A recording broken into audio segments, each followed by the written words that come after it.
Bienvenue à toutes et à tous. C'est toujours la même intelligence artificielle qui vous parle pour vous annoncer la deuxième partie de l'émission Top 6 des meilleurs épisodes de Black Mirror. Il est donc essentiel pour vous d'écouter la précédente émission qui est bien évidemment la première partie. Installez-vous confortablement car c'est parti.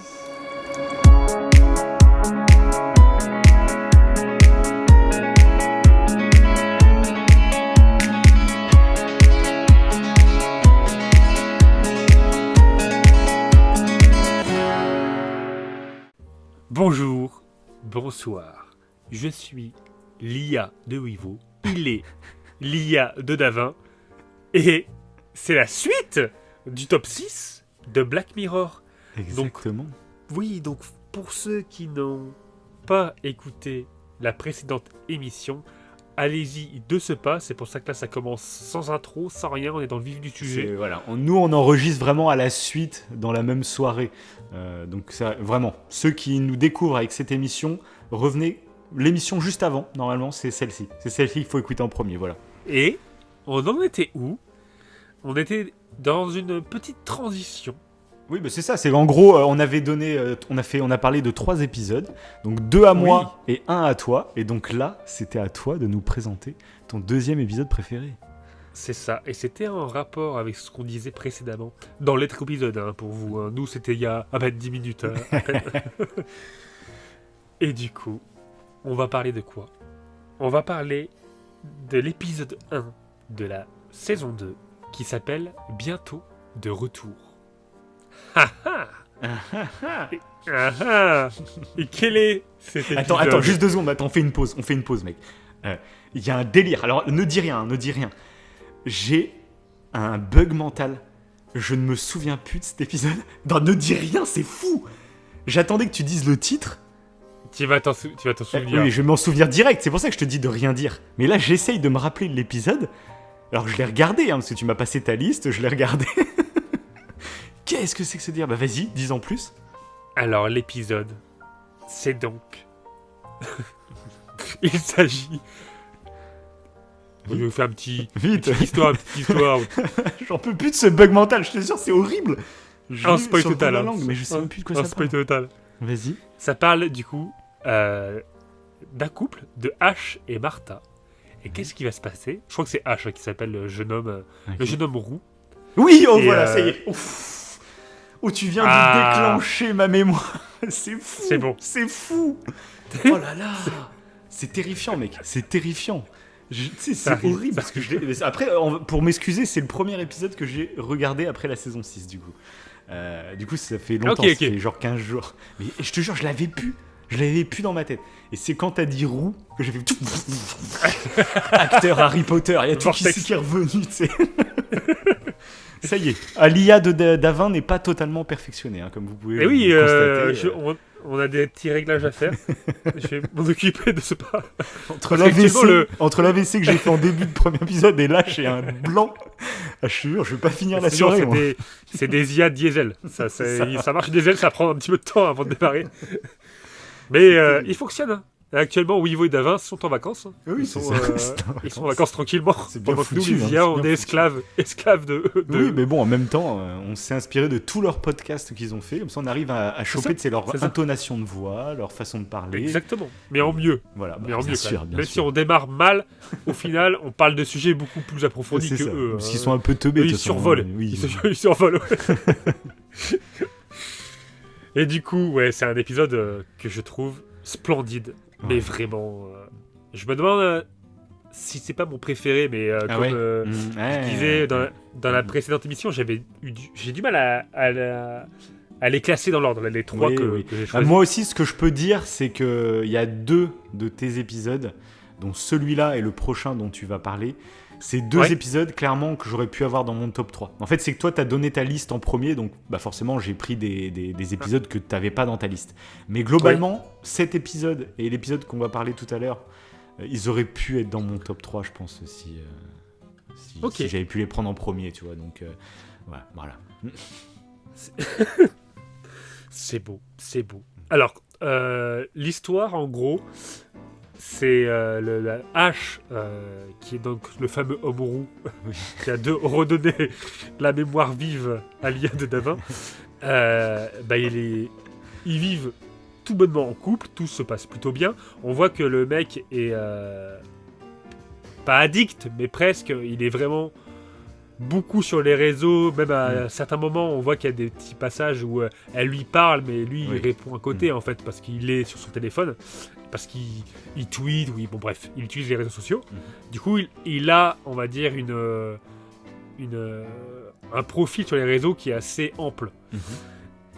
Et ça a toute son importance, parce que du coup H, à un moment donné, il va ramener un véhicule, si je me rappelle bien, sauf qu'il ne va jamais revenir, parce que il va malheureusement mourir. Et qu'est-ce qui va se passer ? Martha va avoir la possibilité de parler à une IA qui va justement récupérer les données de H. Et je trouve, et là donc ça c'est le début. Encore une fois, ceux qui n'ont pas vu l'épisode, allez voir là, parce que après, on va spoiler direct. Ça fait que monter. Mais je trouve que pareil, ça monte très loin. Mais puis là, moi ce qui m'a totalement choqué, c'est que cet épisode je l'avais vu donc à l'époque, comme t'as dit, c'est saison 3 t'as dit ? C'est saison 2. Saison 2 carrément, donc ça fait... c'est vraiment les premiers épisodes de Black Mirror, donc ça date. Et à l'époque déjà il m'avait beaucoup plu. Je sais qu'on a eu pas mal de débats autour de cet épisode, même autour d'un barbecue, etc. Je me rappelle de cette soirée. Oui. Mais là en fait, je l'ai re-regardé. Et c'est ouf, c'est que depuis, il y a ChatGPT qui est déboulé sur le marché. Et c'est exactement le début de l'épisode finalement. L'épisode, quand je l'ai regardé à l'époque, ça paraissait surréaliste. Aujourd'hui, ChatGPT, alors pour le moment c'est bridé parce que c'est Internet, c'est pas les réseaux sociaux et tout, mais tu peux lui dire par exemple, parle à la manière de Squeezie par exemple, et là il aura des données sur Internet public, et du coup il va te répondre comme si c'était Squeezie qui te parlait. C'est sûrement moins poussé que dans Black Mirror forcément, mais globalement c'est une technologie qui en est assez balbutiement aujourd'hui dans la réalité et qui fonctionne. Tous ceux qui ont testé ChatGPT, c'est bluffant, c'est vraiment bluffant. Et donc là, en revoyant l'épisode, j'ai fait mais oui, en fait là elle est juste en train de parler avec ChatGPT, un ChatGPT évolué qui aurait analysé les réseaux sociaux de son mari défunt, mais c'est ChatGPT, c'est la même chose. Et là j'ai fait putain Black Mirror quoi. Mais en plus, et t'associes du coup ChatGPT à l'autre intelligence artificielle là, tu sais, qui arrive à capter la voix d'un youtubeur. Donc là, c'était la vidéo que tu m'avais envoyée, c'était avec Joueur du Grenier. Mais au début, elle commence avec un chat. C'est au bout d'un moment qu'elle passe au téléphone, et là qu'il y a carrément la voix qui est synthétisée. Mais au début, c'est vraiment un chat, c'est ChatGPT quoi. C'est vrai, c'est vrai. Donc oui, c'est vrai qu'il y a ChatGPT qui est arrivé il y a quelques mois, et là, ces derniers mois, c'est carrément les intelligences artificielles arrivent à reproduire des voix. Donc oui, tout dernièrement, là, vous avez sûrement vu passer, si vous suivez un peu Internet, il y a le Joueur du Grenier, donc le youtubeur, il y a une chaîne YouTube qui a ouvert, et il y a plein de chansons où c'est lui qui chante, mais c'est pas lui, c'est une IA, quoi. Mais des chansons de tous les trucs. Mais il y en a plein. Hier, j'ai écouté Johnny Hallyday qui chantait le générique des Pokémon.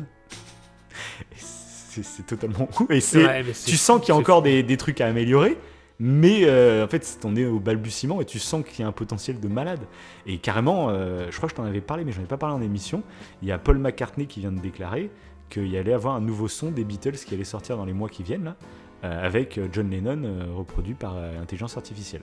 Alors, soi-disant, pour que ça soit un peu moral, c'est pas un son inédit. En fait, c'est un son que John Lennon et tout auraient travaillé à l'époque, mais il serait mort avant de l'enregistrer. Et du coup, en gros, c'est vraiment une chanson qui a été créée à l'époque et qui vont réussir à sortir parce qu'ils vont reproduire sa voix par intelligence. Après, je me dis, est-ce que ils disent pas ça, c'est pour faire passer l'enveloppe Peut-être aussi, ouais. Voilà. Mais c'est vrai potentiellement, que niveau éthique, tu te poses la question. Ouais. Ah bah c'est clair et net. C'est toujours pareil. C'est clair et net. Parce que là, il y a tout. Maintenant, vous tapez IA cover sur YouTube, il y a de tout. Il y a vraiment... Et ça commence, là on parle du Joueur de Grenier parce que ça commence avec les voix françaises. Il y a Emmanuel Macron qui chante Camini, c'est Marly Gaumont. C'est Emmanuel Macron qui chante. Ouais. Il y a de tout, ça commence à déferler.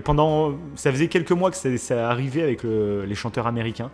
T'avais des trucs assez fous, vous tapez Freddie Mercury qui chante Thriller de Michael Jackson, c'est Freddie Mercury, quoi. C'est hallucinant. Et du coup, il y a même un duo entre Michael Jackson et Freddie Mercury qui est sorti, inédit. qui n'existe pas, la chanson n'existe pas, c'est inédit, c'est Freddie Mercury et Michael Jackson qui chantent ensemble.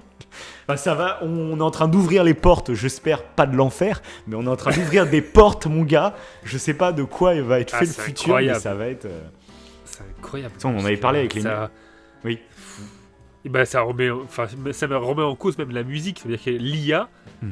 va pouvoir remplacer les chanteurs en fait. Oui, l'intelligence artificielle va pouvoir créer des albums.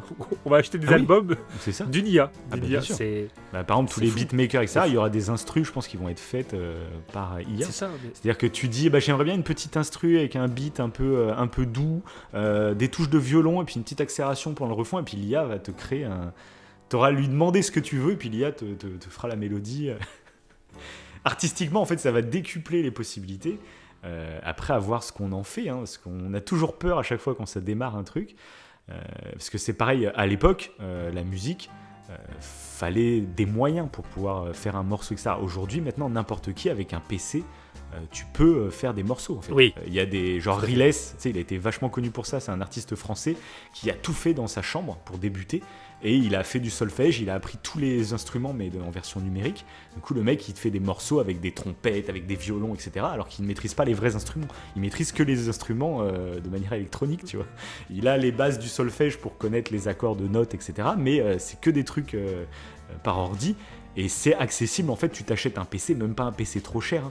Il y a moyen, en fait, d'investir un petit peu et de pouvoir vraiment sortir un album de chez soi, tu vois. Alors qu'il y a même 10 ans, tu te rappelles, moi à l'époque, je faisais un peu de musique il y a 10 ans, on était au balbutiement de tout ça, c'était quasiment impossible. Et je t'imagine même pas, il y a 20 ans. Il y a 20 ans, dès que quelqu'un sortait un morceau, c'était enregistré dans un studio, enfin, c'était un label qui te produisait, enfin, tu pouvais pas sortir ça en indé, quoi. Et donc, se dire, dans 20 ans, ça se trouve, ce sera ça la suite. C'est qu'en gros, carrément, tu pourras demander des musiques à la demande, quoi. C'est ça, mais en plus, tu parles du côté financier ou matériel, mais c'est vrai que même en termes de gain de temps, tu gagnes un temps fou, en fait. Oui, c'est clair. Ça peut te permettre d'accélérer les choses. Si tu as un projet d'écrire un livre ou quoi, je crois qu'on en avait parlé déjà, mais tu peux accélérer les choses. Ah ouais, avec l'assistant ChatGPT. Ouais, par exemple. Ça, c'est un truc pour le coup qui arrive réellement. Et du coup, c'est vrai que cet épisode, je l'ai adoré le revoir parce que là, du coup, il y avait un écho différent de la première fois quand je l'avais regardé. Il y a 7-8 ans, je l'ai regardé. Et il y avait un écho totalement différent parce qu'aujourd'hui, on va pas aussi loin encore que l'épisode, mais ça y est, on a débordé dans la réalité quasiment, quoi. C'est ça. Et je crois que suite à cet épisode aussi, il y avait eu un cas. Alors c'est dommage, j'aurais dû relever l'info là pour l'émission. Ouais. Mais il y avait eu un cas, il me semble, en Chine, d'une femme qui avait pu voir, je crois, à travers un casque virtuel. Oui, c'est ça qu'on avait parlé sur cette fameuse soirée au barbecue. Ouais, oui, tout à fait. Donc ça date, hein. Oui. Mais déjà, tu te poses la question en fait du deuil. Comment tu fais en fait c'est ça, parce que cet épisode, oui, c'est ça, faut le dire. Cet épisode, en fait, en gros, elle va s'attacher à son ex via cette intelligence artificielle qui reproduit son ex. Parce qu'au début, c'est par des textes, mais après, c'est par téléphone. Puis après, il pousse carrément le délire où il y a carrément un mannequin, un androïde en fait, qui a trait pour trait son ex. Voilà. Mais oui, ça pose la question de comment on gère son deuil. Parce que sur le moment, ça doit vraiment faire du bien, j'imagine. Mais est-ce que c'est réellement sain sur le long terme ? Il y a plein de trucs. Ça, on en avait déjà parlé même pour les médiums, etc. Que des fois, il y avait des médiums qui arnaquaient des gens, mais c'était dur à juger moralement parce qu'en fait, le fait de faire croire que là, je suis en communication avec ton papa qui est mort, etc. Il te dit qu'il t'aime, il te dit qu'il pense à toi. En fait, ça fait réellement du bien aux gens qui sont dans un deuil. Oui, c'est ça. Que ça soit vrai ou pas, en fait, où se place la moralité. Si tu fais du bien, si tu aides quelqu'un à vivre son deuil, est-ce que, même si tu lui mens, est-ce que c'est réellement mal ? Et je pense qu'il y a beaucoup de médiums arnaqueurs qui, moralement, réussissent à s'endormir le soir parce qu'ils pensent de cette manière-là, je pense. Et en vrai, la question se pose, en fait. La question se pose. Mais du coup, est-ce que c'est sain de vivre un deuil de cette manière-là ? Et ça a été intelligemment écrit, parce que dans l'épisode, à la base, elle ne veut pas faire ça. Et c'est une nana qui lui en parle et qui lui dit tu vas voir, ça va te faire du bien. Ouais. Et elle y croit pas du tout, elle a pas envie de le faire. Sauf je crois que c'est le déclic, et je me rappelais pas de ça, mais j'ai trouvé que c'était assez pertinent dans l'épisode, c'est que un peu plus tard, elle va apprendre qu'elle est enceinte. Ah, c'est un peu plus tard, d'accord. Okay. Oui, et je crois que c'est ça qui va jouer en fait dans ce déclic et de se dire. Au début, oui, c'est ça. Elle lui dit juste quoi, juste pour lui, comme pour lui annoncer. C'est voilà, ça. Elle peut pas le faire en vrai parce que malheureusement c'est trop tard. Enfin, il est mort. Et du coup, elle va utiliser l'IA pour lui annoncer ça. Et tu peux comprendre, tu vois. Du coup, vu qu'il y a ça. Tu comprends en fait le changement, je trouve, de direction dans son état d'esprit, de se dire bon bah peut-être que ça va me faire du bien au moins de lui parler de ça, et puis après peut-être qu'elle arrêtera. Puis comme elle voit que ça réagit vachement bien, bah, forcément t'es curieux après. Et du coup, juste attends, avant de continuer sur l'épisode, raconte du coup, maintenant que j'avais placé le contexte de l'épisode, raconte l'anecdote avec la maman. Chinoise qu'on avait parlé. Mais tu vois, je me rappelle. Oui, mais et du coup, c'est dommage parce que j'ai pas relevé l'info, mais oui, il me semblait que du coup cette chinoise, à travers un casque. Alors, je crois que c'était un casque virtuel, hein, pas. Oui, mais moi je m'en souviens de l'anecdote. Ah, tu t'en souviens ? Oui, bah oui, bien sûr. Moi, ça m'a marqué. C'est qu'en gros, bah, elle a été dans un studio de jeux vidéo, alors par contre, je sais plus lequel, etc. Où en gros, bah, elle avait perdu sa fille. Donc c'est une histoire vraiment horrible. Hein. Sauf que ces développeurs ont voulu lui faire un cadeau, mettaient un casque de réalité virtuelle, et en fait, avec plein de photos de sa petite fille, ils l'ont reproduit virtuellement. Et la mère, en fait, elle avait le casque sur les oreilles, enfin sur les yeux, et elle voyait sa petite en train de lui faire coucou, courir autour d'elle, elle pouvait limite lui caresser les cheveux, etc. Et il y a une vidéo qui existe en plus de ça. Hein. Et du coup, tu voyais la mère qui est en train de chialer parce qu'elle voyait sa fille... Mais du coup, on s'était posé. Moi, je me rappelle de cette soirée. Je sais pas pourquoi elle m'a tant marqué, mais on se faisait un barbecue chez toi. On était dehors en pleine nuit, et on avait débattu sur ça, sur la réalité virtuelle et puis sur ce que ça pourrait apporter dans un moment de deuil. Et on se demande est-ce que c'est réellement ça ? Parce que moi, je t'avais parlé aussi. Du coup, imagine, tu prends une caméra qui filme à 360. J'allais te le sortir. Voilà, tu fais un repas de famille et tu poses la caméra. Pendant 3 heures, tu filmes ton repas de famille banal. Imagine des années plus tard, imagine tu as perdu tes parents par exemple, et tu te mets un casque de réalité virtuelle et tu revis ce repas en 3D, avec le son 3D, avec tes parents qui sont là à table. Donc c'est pas interactif, hein, c'est juste ça c'est totalement réalisable avec la technologie d'aujourd'hui. Hein. Ça c'est faisable aujourd'hui. Tu peux le faire. Oui. Bon, ça coûte un peu cher les caméras 360 en 3D, tout le truc, mais bon, voilà, c'est réalisable. Technologiquement, on peut le faire. Et du coup, est-ce que c'est sain ? Est-ce que après tu vas pas te perdre à vouloir revivre ce souvenir éternellement Est-ce que par exemple ça peut ne pas t'aider à faire le deuil finalement ? Le deuil, t'as besoin de passer par des phases. Ça te fait du bien sur le moment, mais au final sur le long terme en fait t'arrives jamais à terminer ton deuil, je pense. Donc je sais pas. Après tu dis il y a des parents, tu perds ton gamin, je pense que tu le fais jamais ton deuil de toute façon. Donc est-ce que ça portait un petit peu de réconfort ? Je sais même pas. Enfin j'en sais rien. C'est une grosse question ça aussi. Hein. Putain. Ouais, c'est ça, mais c'est la réflexion qu'apporte cet épisode. Hein. C'est est-ce que ça c'est vraiment bon ? Mais comme tu dis, en fait, on ne le sait pas. On ne le sait pas. Je pense que le fait d'avoir un casque virtuel et de revoir ta famille, je pense.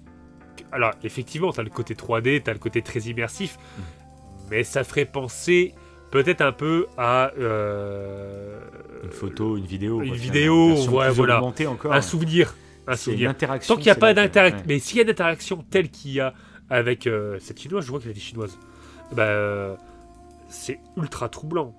Et c'est ce qui se passe là, du coup, et c'est ce qui pourrait arriver, encore une fois, vu qu'il y a ChatGPT tout maintenant, c'est que si tu as la possibilité, en fait, ta partenaire est pas mal sur les réseaux. Et pareil, via maintenant, nous on fait pas mal d'audio à travers, par exemple WhatsApp ou autre. Les gens font pas mal d'audio.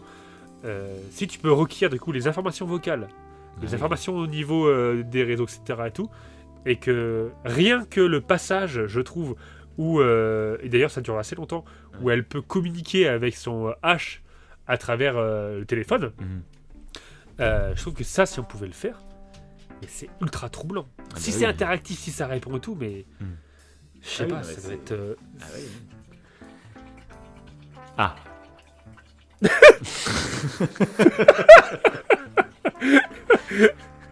bah, je vais en profiter, je vais faire comme ta chienne, je vais boire un petit peu d'eau, voilà. Allez, buvons.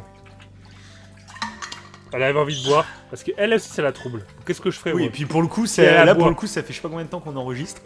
Vous, c'est que le début de l'émission, mais pour elle, ça fait toute la soirée. Assez retenu. D'habitude, elle le fait en début d'émission. C'est ça. Là, elle le fait en début d'émission, certes, mais en début d'émission, en deuxième partie. Par contre, dis-lui d'arrêter, là. Prends ton taser, là, et électrocute là, vas-y. Attends, mais non, j'ai son collier électrique, je vais l'activer. Quelle horreur. ChatGPT, active le collier électrique.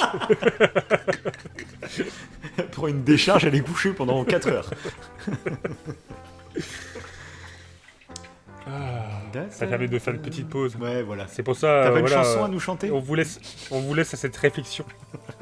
Si vous, mais dites-moi, qu'est-ce que vous feriez, quoi, si vous avez la possibilité de parler à une IA qui ressemble à un proche, malheureusement. Mais même moi, en fait, je sais pas. Même moi, je sais pas, en fait. Ça me perturbe. Elle a arrêté. Elle a arrêté. C'est bien. Allez, va coucher au nez. Va coucher. Allez, va dans ton panier. C'est pas lui. Donc oui, bah même moi, en fait, j'en sais rien du tout. En fait, là, je vois très rapidement le vice de ce truc-là, mais je pense que quand t'es dans un moment de faiblesse comme ça, tu peux basculer, en fait. Très facile. Ça, et en fait, le truc de la réalité virtuelle, là, qu'on disait, la maman chinoise, c'est un truc qui est pas accessible. Parce que là, il faut vraiment que des développeurs fassent créer l'avatar 3D de ton enfant. Enfin, c'est pas un truc aléatoire. Mais rien qu'un chat GPT où chacun, on a l'appli sur le téléphone. Ça se télécharge, c'est gratuit. Donc c'est ultra facile, en fait. S'ils développent un peu plus ChatGPT, ça va arriver, c'est en train d'arriver. Là, il y a Google, il y a Apple, il y a Amazon qui sont en train de booster leur assistant vocal. Et à mon avis, dans moins d'1 an, on aura tous des ChatGPT sur nos smartphones de base. Parce que là, ChatGPT, pareil, est bloqué à partir de septembre 2021, je crois. Il a tout Internet, mais pas après septembre 2021. Ouais, des fois, ça pose des problèmes parce que du coup, il n'est pas à jour sur certains trucs, tu vois. Mais voilà, c'est ultra simple d'accès. Parce que tu peux aussi toi-même, en fait, lui demander à ChatGPT de décrire, en fait, la personne qui est dans tes proches, une personne qui est défunte, par exemple, ouais. Et tu décris, en fait, cette personne, tu décris à ChatGPT cette personne, et tu lui dis, est-ce que c'est possible de dialoguer avec cette personne que je te décris là, ouais. Et tu donnes tous les tips, tout. C'est ça. Pour le moment, tu es obligé c'est toi-même qui décris la personne. Toi-même les données. Ouais. Mais je pense que déjà, ça doit être assez troublant. Ouais. Oui. Bah, tu sais, c'est pour ça, vous pouvez tester déjà avec une star, un YouTuber ou truc comme ça, où il va pouvoir aller piocher sur Internet des trucs. Déjà, voilà. Bon, généralement, c'est très caricatural pour le moment, mais tu sens que l'IA est capable de le faire, quoi. Donc, il n'y a plus qu'à le peaufiner, mais ça va arriver, ça. Au moins par texte. À la limite avec le synthétiseur vocal aussi, parce que là, les derniers trucs avec Genre du Grenier et tout qu'on parlait, c'est que ça soit en chanson, tu dis bon, c'est un truc qui est enregistré, etc. Bon, sauf que là, maintenant, sur Twitter, ça démarre des trucs où les mecs, ils parlent en direct. Et il y a un micro-décalage de même pas une seconde, et t'as la voix qui est retranscrite avec un délai de moins d'1 seconde. En direct, le mec, il parle, et il a la voix de Genre du Grenier, ou de Antoine Daniel, ou je ne sais quoi, tu vois. Et en direct. Et donc là, même les imitateurs, à mon avis, ils doivent commencer les Canteloup, etc., ils doivent se dire oula, parce que là n'importe qui va pouvoir parler et il y aura la voix directement, quoi. Donc il faudra quand même choper les intonations, la façon de parler, bien sûr, mais la voix, elle sera là, quoi. Donc, ouais, mais attends, ça veut dire qu'on va piquer nos voix. On va piquer nos voix, et nous avec qui va créer un au coin du feu bis. Au coin du feu IA. Avec nos voix, tout. Ils vont faire tous les sujets d'actualité en avance sur nous. Il y aura des émissions de nous qui sortiront un jour avant nous sur le même thème. Là, oui, nous avec tous les audios qu'on a laissés sur Internet, du coup, oui, très clairement, on pourra le faire avec nos voix, hein, ça c'est clair. Le jour où ça sera accessible, promis, on vous fait une émission où on discute réellement avec nos IA. Ça peut être assez drôle pour le coup. Vaut mieux le prendre à la rigolade comme ça, mais ça peut être assez marrant. C'est clair. Mais du coup, c'est pour ça. Ouais, encore une fois, cet épisode, il était fort pour ça, c'est que ça nous. Et puis là où ça bascule dans cet épisode, c'est qu'il il pousse vraiment le délire ultra loin, c'est-à-dire qu'il y a un Android qui arrive qui a trait pour trait. Mais ce qui est très intéressant, c'est que tant que ça restait par texte et par téléphone, l'illusion était plutôt là. mais une fois qu'elle l'a avec lui, eh ben, elle se rend compte en fait que c'est une version un peu parfaite de son mari, mais du coup c'est pas lui. Il n'y a pas ses défauts, et du coup elle lui demande d'avoir des défauts, et puis il fait si tu veux je peux les avoir. Et du coup elle fait oui mais non, mais j'ai pas envie de te dire d'avoir des défauts, tu vois. Et il y a ce truc, ouais. Oui, et même des trucs tout courts, des trucs un peu organiques, quand il dort dans le lit et que elle lui dit mais tu peux pas essayer de respirer quand tu dors. Oui c'est ça, c'est des extrêmement détails. perturbant que tu devrais. Ouais voilà. Puis elle fait non mais là je sens que t'es en train de faire exprès de respirer, donc ça marche pas non plus. Donc c'est vrai que c'est... L'arrivée de son arrivée à H est assez effrayante. Oui. Quand elle reçoit un peu cette pâte qui représente de la peau qu'elle doit construire elle-même, enfin qu'elle doit mettre dans le bain et tout, il y a toute une manœuvre à faire. Et d'ailleurs, elle utilise le H vocal pour créer le H en bot, quoi, en robot. C'est assez perturbant. Jusqu'à ce qu'il apparaisse et que du coup, c'est drôle de le voir. Mais tu vois, les moments où c'est... Il est un peu flippant, en fait, les moments où il joue d'ailleurs très bien. Les moments où tu vois que c'est un androïde. Et ça, c'est souvent terrifiant, en fait. Ça, on le voit beaucoup, tu sais, avec les films en images de synthèse, etc. C'est pour ça que souvent, genre les Pixar, tu vois, les humains, ils ont pas des têtes d'humains réalistes. Ils ont des têtes avec des gros nez, avec des trucs comme ça. Oui. Parce que justement, les images de synthèse, on le voit notamment, ça avait fait pas mal débat sur la dernière trilo de Star Wars. Tu sais, ils avaient reproduit Luke jeune avec des images de synthèse, Leia avec des images de synthèse et tout. Et globalement, techniquement, c'était ouf. Sauf qu'en fait, plus ça se rapproche de la réalité, plus le moindre détail, la joue qui bouge pas assez, ou tu sais, quand il sourit, ben en fait, ça te saute aux yeux. Ça crée un malaise. En fait, ça crée un malaise directement. Donc là, imagine avec un androïde ou à qui tu vis au quotidien, ça peut être bluffant au début, mais après, très vite, en fait, tu te rends compte du moindre petit défaut, la moindre chose qui n'est pas réellement humaine, tu t'en rends compte, et puis après, ça te finit par t'horripiler, en fait, parce que là, tu te rends compte que c'est pas lui. L'illusion, elle est brisée, en fait, quoi. Et voilà. Mais là, on s'y rapproche, parce qu'il y a des robots, des androïdes, qui sont maintenant hors de prix pour le moment, mais qui, on va dire, qui ont une IA intégrée, qui communique. Je pense qu'on en parlait dans l'émission précédente. Ce qui va faire que ça peut marcher, c'est le côté porno, ça sera des sexbots, comme ils disent. Ça, il y en a déjà, pas avec des IA et tout, mais il y a déjà des trucs comme ça qui existent juste avec des poupées ultra réalistes, quoi. Tout à fait. Ça, moi, ça me... J'ai l'impression qu'ils font l'amour avec des morts, quoi. Enfin, c'est limite... Mais faut mettre, je crois qu'il y avait, je sais plus comment elle s'appelle, mais il y avait la vidéo d'une poupée, justement, mais qui parle, qui communique, et qui est interviewée. Et c'est assez incroyable. Je crois que c'est un youtubeur, c'est pas Mixem qui avait fait une vidéo avec elle, où il essayait d'avoir des... je l'ai pas vu. Il me semble. Alors c'est lui ou c'est un autre youtubeur dans le genre, en fait, où il a acheté une poupée comme ça avec une IA à l'intérieur, et il la teste. Et il se rendait compte très vite que c'était très binaire. C'est-à-dire que au début, elle était en mode timide, et donc il lui faisait des propositions, et puis tu sais, elle rembarrait à chaque fois. Et en fait, s'il voulait passer à un autre stade, il fallait vraiment manuellement qu'il règle le mode un peu plus haute. Et puis là, en fait, elle devenait ultra trop haute, ça cassait le délire. Il n'y avait pas un truc trop naturel. Je crois pas que c'était une IA en plus. Je crois que c'était plus comme les assistants vocaux, tu sais, comme les Siri, les Alexa, etc. D'accord. C'était des phrases préenregistrées qui réagissaient à je sais pas combien de propositions. Donc tu avais cette petite illusion, mais c'était pas une intelligence artificielle qui crée du texte en se servant de ce que tu dis totalement aléatoirement, tu vois. C'était des trucs préenregistrés, quoi, à chaque fois. Donc voilà. Et je sais plus, je suis pas sûr que ce soit Mixem en fait, mais c'est un youtubeur dans le genre, donc ça doit être trouvable. J'essaierai de voir.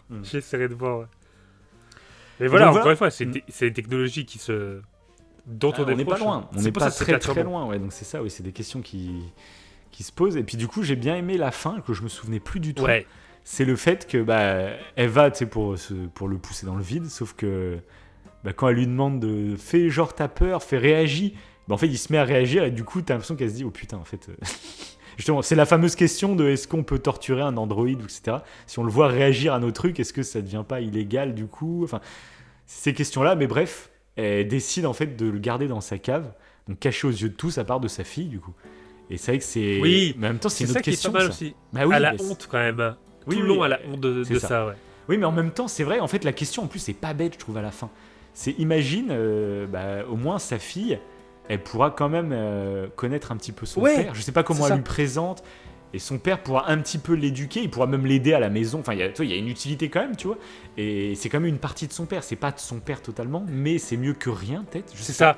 Pour elle, il n'y avait plus aucun intérêt. Mais ouais, tout à fait. Pour son enfant. Et à la base, de toute façon, c'était à cause de ça qu'elle a commencé à parler avec l'IA de H.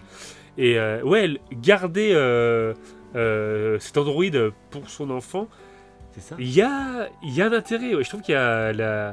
Ouais, parce qu'il y a beaucoup d'enfants qui n'ont pas connu leurs parents, par exemple, qui ont besoin de ça, pour se créer leur identité, etc. Ils ont besoin de savoir ce qu'ont fait leurs parents. Donc tu peux te dire, c'est si bête, du coup. Est-ce que psychologiquement, c'est pas intéressant, au lieu de ne pas avoir de père? Oui, est-ce que ça crée pas un petit... Ouais, est-ce que ça crée pas un petit repère? Ouais, un petit repère. Est-ce que ça peut pas être bénéfique psychologiquement? Ça, j'en sais rien du tout. Mais du coup, j'ai trouvé trop intéressant qu'ils ouvrent la fin comme ça. Ils vont pas plus loin, du coup. Mais ils ouvrent la fin de cette manière-là. Encore une fois, là, c'est pour ça que l'autre épisode qu'on parlait, Blanc comme neige, là, dans l'émission d'avant, que je disais que le concept, du coup, était pas... Je trouvais il était moins intelligent que d'habitude. Bah là, tu vois, celui-là, c'est la preuve concrète. C'est qu'ils prennent un concept et ils le poussent, ils l'étirent. Mais ils vont l'étirer même dans des trucs où j'aurais même pas pensé, tu vois. Et voilà, c'est ça que j'adore dans Black Mirror. Totalement. Mais ils prennent souvent des histoires de famille. C'est toujours très... comme ça te rattache toi, ça te met vraiment face à toi-même. C'est toujours très intimiste. Oui, bah oui, bien sûr. C'est pas mal, c'est...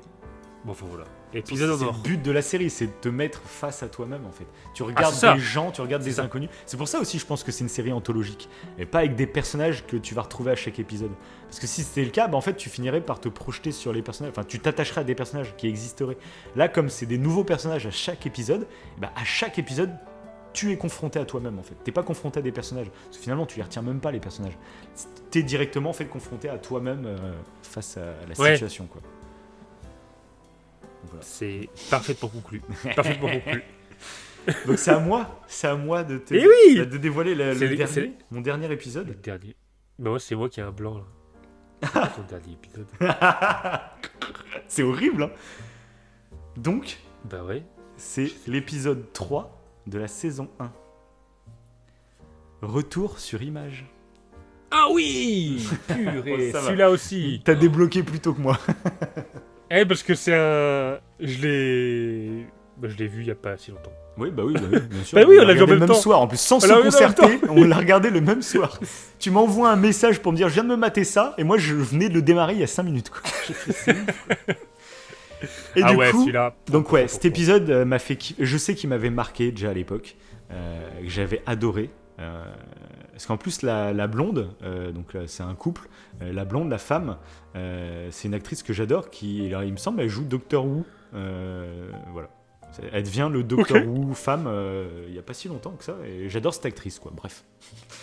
Et donc l'histoire de cet épisode, c'est qu'on a une époque où on a tous en fait donc c'est un implant aussi dans le crâne, avec de la réalité virtuelle, augmentée, enfin à travers les yeux, tu as tout. Et du coup, surtout, cet épisode est centré sur la mémoire et sur le fait qu'en fait, tout ce qu'on voit, on peut l'enregistrer dans un disque dur qui est à l'intérieur de nous, quoi, qu'on peut aussi balancer sur un écran. Comme ça, on peut regarder, par exemple, ça commence avec un entretien d'embauche, et puis le soir, avec ses amis, il diffuse l'entretien d'embauche à tous ses amis, comme ça, et on peut juger. Puis tu peux revenir en détail, tiens, tu zoomes, comment lui, il a réagi, je vais vérifier, est-ce qu'il était sincère quand il m'a dit un truc. Voilà. En gros, tu as ta mémoire qui est totalement stockée en toi, et ça pose beaucoup de ça fait un peu du transhumanisme. J'étais impatient d'en parler avec toi, et c'est toi qui adore les trucs de psychologie et les trucs de mémoire notamment. C'est vraiment la question que je me suis posée moi dans cet épisode. C'est est-ce que ça serait positif ou pas? Parce que des fois, on se dit que, en fait, on le dit souvent qu'on a tellement de trucs accessibles maintenant avec les smartphones que par exemple. Napoléon, il est mort en quelle date? Hop, je vais vérifier sur Google. Tu cherches pas en ta mémoire si tu l'as appris en cours ou je sais pas quoi. Tu vas directement regarder sur le téléphone. Et du coup, il y en a beaucoup qui disent qu'en fait, c'est pas bon pour la mémoire parce que tu la fais pas assez travailler. Il y en a d'autres qui disent qu'au contraire, en fait, tu l'allèges de plein de trucs futiles et en fait, elle est plus performante dans les trucs un peu plus importants. Alors, je sais pas du tout. Moi, c'est 2 points de vue que j'ai eu, mais je sais pas si toi, t'aurais une réponse là-dessus. Ouh, gros psychologue. Non, t'as pas. Je me suis demandé. Non, mais j'ai l'impression que dans l'émission, dans l'épisode là, on te tend à dire que tu as des problèmes de mémoire. parce que le personnage principal a du mal à se souvenir. Ouais. Et alors du coup, tu sais pas si c'est parce qu'il a du mal à se souvenir qu'il utilise la technologie, mais non, parce qu'a priori non, tout le monde utilise. C'est ça, tout le monde est. Voilà. Et mais je pense que c'est à cause de la technologie que du coup, en fait, il fait plus du tout travailler ses souvenirs. Mais ce qui est assez intéressant, c'est qu'à contrario, il y a une nana à un moment ils font un repas, tu sais, tous ensemble. Elle l'a enlevé de force, elle se l'est fait enlever par un mec, un collectionneur, je sais pas quoi. C'est ça, il y a elle qui assume totalement l'avoir enlevé, mais sauf qu'il y en a une qui rétorque, oui, mais est-ce que tu connais les faux souvenirs ? Donc là, ça existe vraiment. C'est vrai. Et qui dit que, en fait, tout bêtement, tu peux te créer des faux souvenirs. Et elle lui dit, je peux te faire croire avec des questions orientées que t'as été violente, machin, etc. Et ce qui est vrai. C'est ça j'ai trouvé, j'ai trouvé ce moment extrêmement bien parce que j'imagine trop si un jour cette technologie arrivait, ça serait un des arguments marketing de ouf, de dire que les souvenirs organiques peuvent être totalement manipulés, que là au moins tes souvenirs seront des vrais souvenirs. Et pour le coup en plus, là on est vraiment face à une technologie, moi je le dis honnêtement, si cette technologie arriverait, je pense que je voudrais. Moi, ça me plairait trop de pouvoir revivre des souvenirs. Moi aussi. Du coup, on l'a pas d'installer depuis notre naissance, donc c'est con. On n'aurait pas ces souvenirs-là. Mais j'imagine, moi, vraiment revivre des moments de ta vie. Je pense que je serais client. Tu vois, ça m'intéresserait au moins, de toute façon, même pour tester. De toute façon, dans tous les cas, ça serait trop intriguant. Non, mais moi, pour tout enregistrer. Tu pars en voyage, tu prends des photos, en 5 secondes, hop, t'enregistres, tu fais des vidéos, de machin, tout. En tant que gros influenceur tel qu'on est, et ça serait génial. Non mais je trouve ça, j'avoue que moi aussi, je trouve ça trop pratique. Du coup, est-ce que ça rendrait pas fou ? C'est ce que pose un peu cet épisode. Est-ce que on s'attarderait pas sur plein de petits détails ?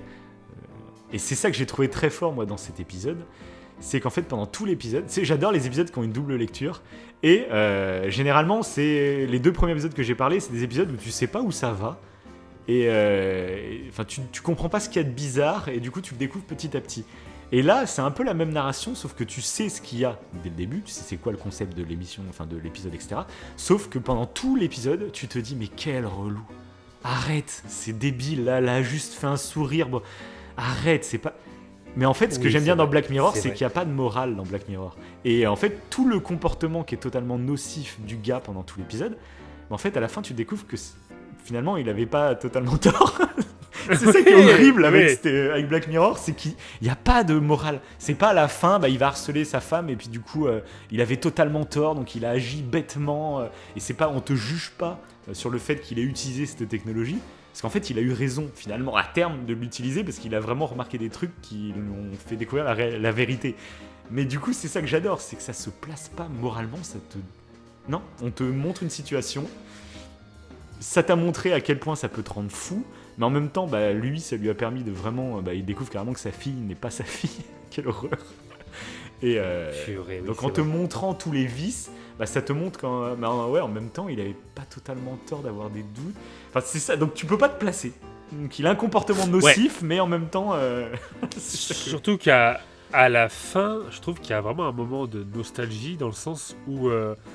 au moment où il avait ce doute-là... qu'elle le trompe, il s'attarde que au moment où, quand elle le regarde, elle fait la gueule. Tu sais, elle est désagréable. Et à la toute fin, en fait, il s'attarde que les bons moments. Où elle lui souriait, où elle était... Tu vois qu'elle était heureuse, en fait, d'être avec lui. Ouais. Donc tu te dis, il avait raison, mais en fait, elle avait vraiment l'air d'avoir fait une connerie. Et elle en culpabilisait, en fait. C'est ça. Ouais. Et c'est ça, tu te dis, mais... Et est-ce que du coup cette technologie, certes, ça lui a fait ouvrir les yeux pareil, ça te questionne aussi sur les histoires de couple.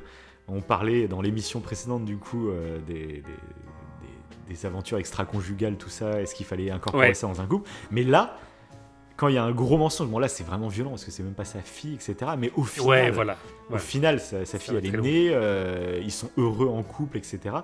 Mais est-ce que quelqu'un peut réellement vivre avec ce secret ? C'est quand même hard.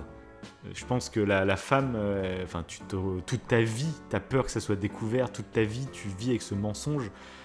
C'est quand même hard. Mais dans les faits, tu te dis, ouais, mais au final, est-ce qu'ils peuvent pas vivre heureux avec ce secret? Après, c'est la femme qui gère ce secret, tu vois, mais lui, il s'en rendra jamais compte.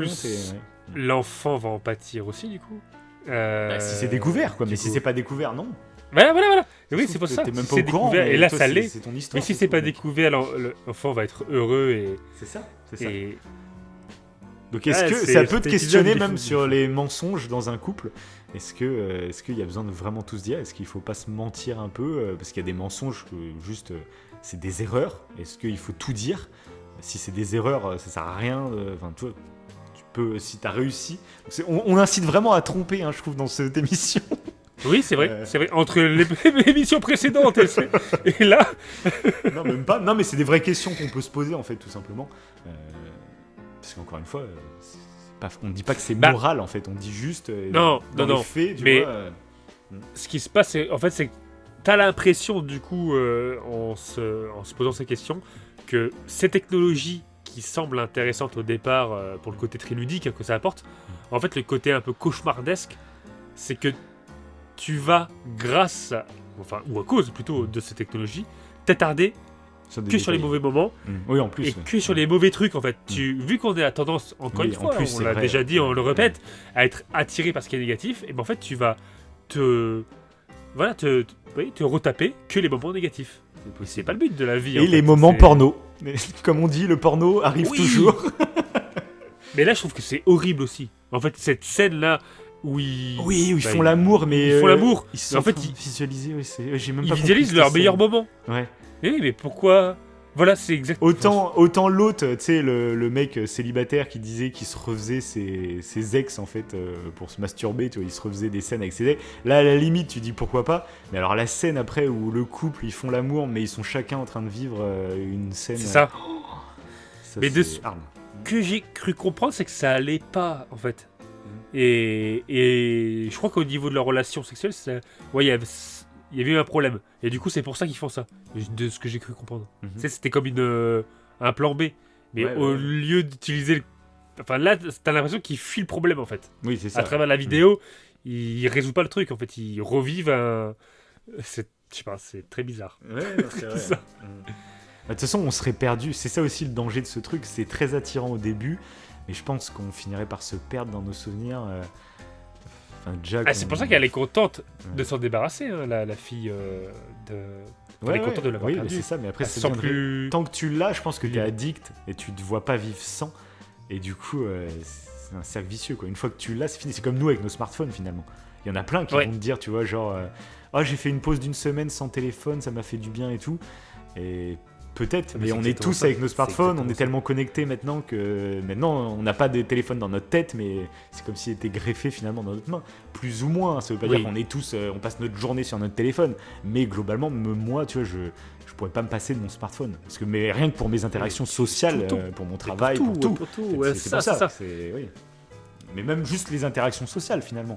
Nous, on enregistre à distance. On ferait comment si on n'avait pas de technologie? On ferait pas, tout simplement. Et ouais, il n'y aurait pas de podcast. Vous vous rendez compte de ça? Ce serait horrible. Notre addiction est normale. Elle est normale. Non, mais c'est vrai, tu vois, c'est. Non, mais ouais. Ouais, l'analogie, elle peut se faire tout bêtement pour le smartphone, pour pas mal de choses en fait.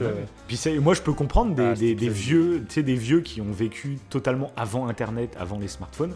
Quand de l'extérieur, ils voient toutes les nouvelles générations avec le smartphone collé à la main, même si eux, ils s'en rendent pas compte, mais ils passent peut-être plus de temps que nous devant la télé ou devant un journal, tu vois, il y a une photo qui était assez connue dans le métro parisien où il y avait une photo, il y avait plein de gens avec leur smartphone, puis on disait voilà la génération, la tête sur le smartphone, et t'avais la même photo au même endroit dans le métro parisien, mais dans les années 70, où tous les gens en fait ils se parlent pas non plus, mais ils sont avec leur journal, voilà.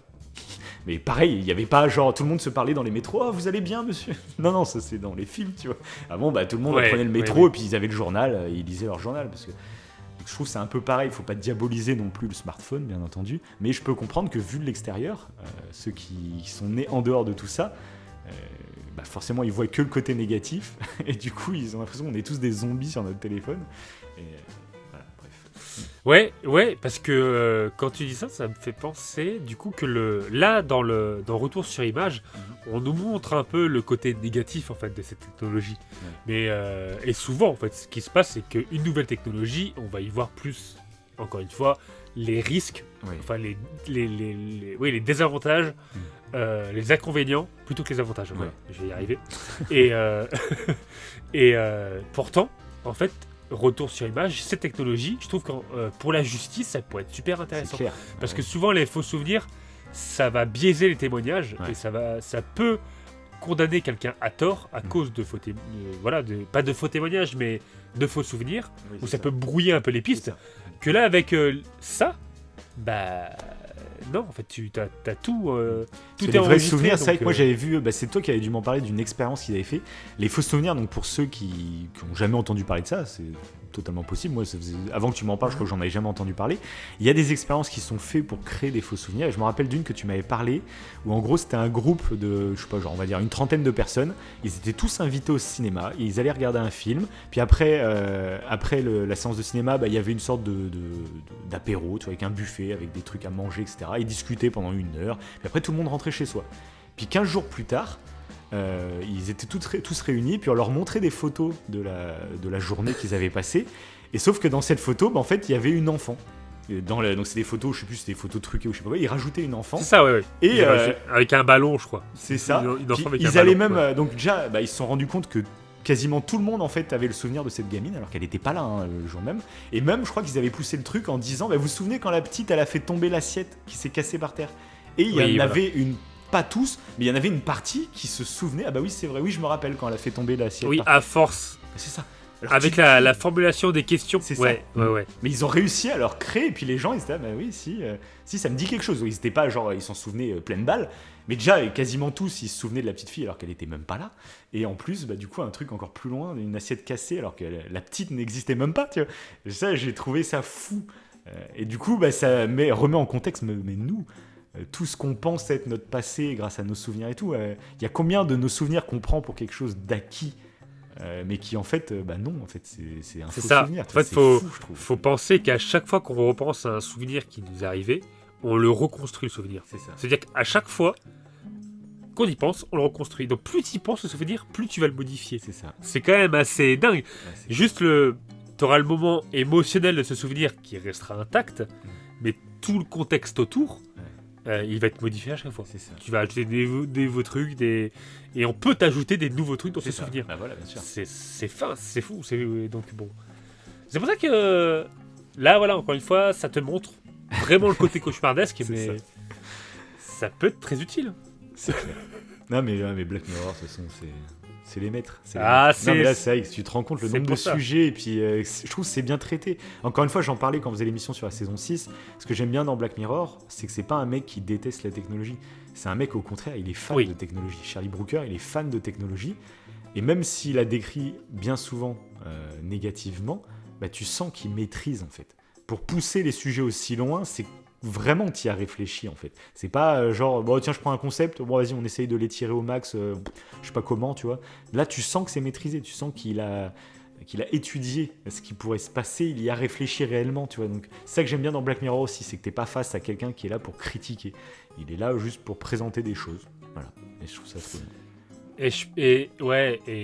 Je pense réellement que c'est ça qui fait que ça marche, parce que bien là, sûr. Ça te permet de poser des questions. C'est pas tu ressors de l'épisode et tu te dis c'est effrayant, faut pas que ça arrive. Non, tu te dis pas ça. Tu dis pas juste à moitié fasciné. Mais c'est exactement comme pour ChatGPT. Voilà. ChatGPT, tu vois où ça peut dériver. Donc ça peut être effrayant, mais en même temps, c'est un côté tellement fascinant, tellement. T'attends de voir, en gros, c'est ça. On est en ce moment dans Black Mirror, de toute façon. Ouais. Donc, mais bon, c'est ça le vrai Black Mirror, voilà. Une technologie toute proche. Donc, parce que Retour sur Image, là, on y est bientôt. Hein. Ah bah là, oui. Non, on n'y est pas bientôt. Non, mais demain. Non, mais si, là, il y a Apple qui vient de présenter son casque de réalité augmentée. Donc pour le moment, c'est encore des trucs immenses. Je me vois pas mettre ça dans la rue. Mais le jour où rien que ça sera miniaturisé comme des lunettes, moi, dans la vie de toujours, je porte des lunettes. Si on me dit, t'as des lunettes qui peuvent te projeter un écran de télé... je vais très vite avoir des lunettes connectées, tu vois. Donc ça peut venir très vite aussi, hein. sans que ce soit des implants. Les implants, ça me paraît ultra intrusif. Mais même si on sait que, par exemple, chez Elon Musk, ils travaillaient sur une puce qu'ils avaient implantée dans un chimpanzé. Et ouais, c'est ça. Et le chimpanzé, en fait, réussissait à jouer aux jeux vidéo. En gros, il jouait à Pong et il arrivait, par la pensée, à faire bouger de haut en bas le truc. C'est vraiment les bases. Mais bah voilà, on sait pas à quel moment ça peut évoluer. Puis c'est vrai que si tu dis on te met une puce, mais bah avec ta puce, tu vois des trucs à travers tes yeux, tu peux contrôler ta télé, Les premières générations vont dire, comme avec les smartphones, comme avec Internet, mais c'est horrible, c'est quoi ? Mais les générations qui vont naître avec ça, ça sera normal en fait d'avoir une puce dans le corps, tu vois. Ce sera normal. C'est juste qu'il y a une phase de transition. Nous, je pense qu'on sera la génération qui... Mais non, on va pas nous mettre une puce dans le corps, enfin c'est complètement taré. Mais nos petits-enfants, peut-être même tes enfants, eux, ce sera normal, tu vois. Ça paraît fou, mais ça peut aller tellement vite aussi que voilà. Quoi. C'était Cyrus North qui avait le youtubeur là qui parle beaucoup de philosophie, qui avait fait cette expérience-là de. Alors c'était pas l'implant, mais s'il ressemblait presque. Il avait mis aussi, on peut dire que c'est un implant que tu peux retirer facilement évidemment sur son torse. Oui. Et l'implant en fait captait le nord, je crois. C'est ça. Donc, dès qu'il était tourné vers le nord, ça vibrait. Ça vibrait. Du coup, il savait. Alors c'est un truc tout con, c'est vrai, mais il savait en permanence où était le nord. Et ça change beaucoup de choses psychologiquement en fait, rien que de savoir ça. C'est ça que ça paraît dingue. Il en parle, c'est assez perturbant, ouais. Donc. Allez voir sa vidéo. On parle de beaucoup de sujets, de transhumanisme, de vie après la mort. Ça, c'était dans les émissions précédentes, pour ceux qui l'ont pas. C'est pour ça, vaut mieux que ce soit en 2 parties, parce que là, il y a trop de sujets, les gars. Et en plus, en parlant de ton dernier épisode, on va parler d'un autre sujet. Oh là là. On y va ? Allez. Je l'annonce. Oui, parce que celui-là, je m'en souviens très bien, par contre. Pareil, épisode avec une seconde lecture assez puissante. Assez puissante. Peut-être le plus. C'est peut-être le plus fort à ce niveau-là, je dirais. Ouais, donc là, c'est la saison 3 et c'est l'épisode 3. Le titre, c'est Tais-toi et danse. Et là, on n'est pas sur une technologie futuriste, j'ai envie de dire. C'est ça. Très... c'est très abouti, on va dire. Mais c'est ce qu'on disait. C'est ce qu'on disait dans l'émission de la saison 6. C'est que Black Mirror, depuis le début, c'est ça. C'est soit des épisodes... Alors, on se rend compte que nous, nos épisodes préférés, globalement, c'est quand il y a une petite technologie. Oui, voilà. Mais Black Mirror, je te rappelle que le tout premier épisode de Black Mirror, c'est l'épisode du Premier ministre avec le cochon. Donc, il n'y a aucune technologie. C'est juste... Black Mirror, c'est encore une fois, ça t'interroge sur la technologie, mais aussi sur les médias, sur la façon de consommer les médias, etc. Et donc, il peut y avoir des épisodes qui sont totalement d'actualité. Et là, c'est le cas de cet épisode, pour le coup, qui est absolument pas Black Mirror dans l'idée, on va dire. Quoi. Alors que c'est peut-être un de mes épisodes préférés qui aurait fait partie de mon top 3, je pense. Là, de le revoir, j'étais scotché tout le long. Et alors, la fin, je m'en rappelais pas du tout. Ah oui, je me rappelais pas du tout. Ah ouais. Non, je me rappelais pas. Ok. Donc, je me suis rappelé vaguement, mais j'étais pas sûr. Et quand j'ai eu cette fin, j'ai fait ah ouais. Même pendant l'épisode, tu t'en rappelais plus de la fin? J'ai eu un doute. Ok. J'ai eu un doute à un moment. Ah ouais, moi aussi, ça m'a tellement marqué. Mais vers le milieu. Ouais. Mais au tout début, pas du tout. Tout début, pas du tout. Donc explique, pour que les gens arrivent à contextualiser c'est quoi comme épisode. Alors, on suit du coup Kenny, qui est un jeune garçon. Je crois qu'il a 15 ans, je dirais 15 ans. Ouais. Non, c'est plus que ça, parce qu'il travaille un genre de McDo. 17-18 ans. Ouais, ouais, voilà. Et donc, c'est un jeune garçon qui vit avec sa mère et sa sœur, et qui paraît très sympathique. Oui, un peu timide, un peu... voilà, c'est ça. C'est ça. Et malheureusement, à un moment donné... c'est de son âge. Il va regarder un clip, je crois, musical avec sa sœur. Oui, il va avoir une petite pulsion. Voilà, il y a une petite pulsion, il y a une scène un peu torride. C'est ça. Donc il va aller s'enfermer dans sa chambre, parce qu'il avait ajouté une serrure récemment, parce que sa sœur n'arrêtait pas de venir dans sa chambre. Parce qu'il devait faire souvent, je pense. Je pense qu'il en avait marre d'être surpris en plein travail. Et du coup, il va ouvrir son petit ordi, il va aller sur Pornhub. Et on voit en plus qu'il s'est fait pirater un petit peu avant. Ah oui, c'est vrai. On voit un petit peu qu'il s'est fait pirater, ce qui explique ce qui va se passer ensuite. Quoi. Mais c'est vrai que ça, c'est un truc d'ailleurs sur les ordinateurs portables. Moi, j'avais tendance à mettre un petit scotch sur la webcam. D'accord. Voilà. Moi, pour le coup... Paranoïa ou pas, je voulais pas qu'on me voit. Et du coup, lui ne l'a pas fait. Quelle erreur! Je l'avais dit. Bon, je l'avais dit, là, je vous le dis en podcast. Et du coup, qu'est-ce qui se passe? Il va se masturber, sauf qu'il va être enregistré et il va être victime de chantage. Exactement. Mais là où le chantage est un peu différent, parce que ça existe. Hein, moi, attends, juste petite pause. Moi, ce qui m'a perturbé au moment de cet épisode, tu vois, je pense de quoi je vais parler. Donc on ne dévoilera pas l'identité de la personne. Si, dis-le. Alors, il s'appelle... Et il habite... Et puis, on vous met les vidéos en lien. Non, mais pile poil, mais tu t'en souviens, à ce moment-là, pile poil à la sortie de cet épisode, mais c'était le même mois, j'ai l'impression. En fait, on a un ami qui était célibataire et qui, du coup, faisait des rencontres par Internet, tout ce qu'il y a de plus normal. Et puis, avec une femme, ils ont discuté, ils sont un peu chauffés, quoi, voilà.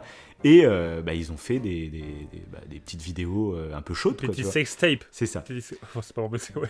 Non, mais oui, après, ça arrive à plein de monde. Sauf que l'erreur qu'il a fait, c'est qu'il a fait ça avec une quasi-inconnue.